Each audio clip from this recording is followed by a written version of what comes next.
The quietest person in every meeting is usually the most dangerous one to cross. Most people learn that too late. At Belridge Consulting, nobody noticed Evan Mercer unless they needed something fixed. Not because he wasn't smart. Because he never fought to be seen. While everyone else interrupted each other in meetings and competed to sound important, Evan just sat near the end of the conference table with a legal pad and a black pen, writing things down in neat, tiny handwriting. He rarely spoke, and when he did, it was usually one sentence. Calm. Precise. Enough to solve whatever problem everyone else had spent 20 minutes arguing about. Then silence again.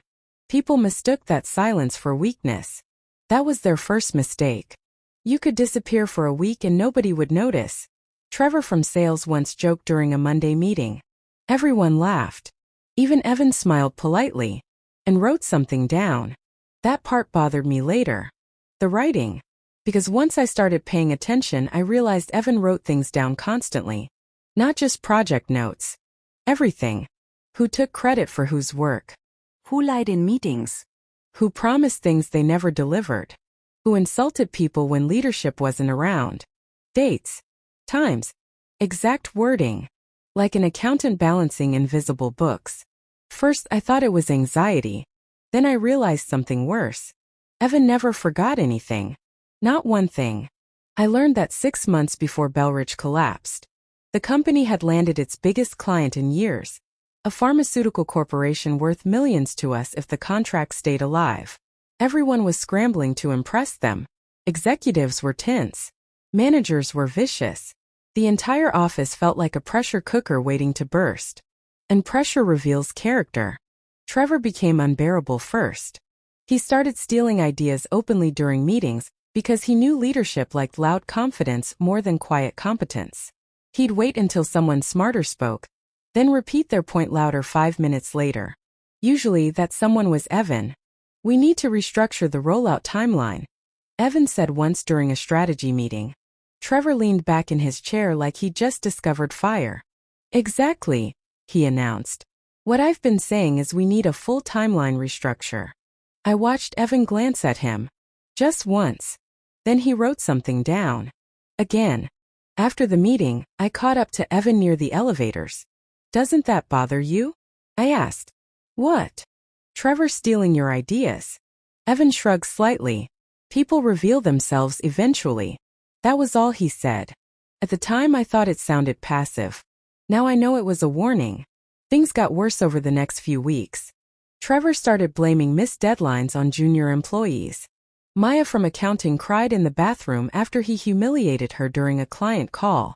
Another manager got quietly pushed out after refusing to falsify performance numbers. And through all of it, Evan sat silently in every meeting. Watching. Writing. Listening. Always listening. One afternoon, I walked past an empty conference room and saw him alone inside reviewing one of his notebooks. Pages and pages of notes. Every meeting. Every promise. Every contradiction. Perfectly organized. You keep records of everything? I asked. He closed the notebook calmly.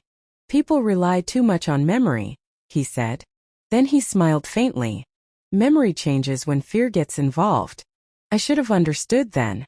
But nobody really notices quiet people until the room catches fire. And by then it's too late. The fire started on a Thursday morning. 9:12 a.m. Emergency all-hands meeting. Every department called into the main conference room. Leadership looked pale. Trevor looked irritated, like the interruption offended him personally. Then the CEO spoke. There's been a compliance complaint filed against the company. Silence. The kind that feels heavy.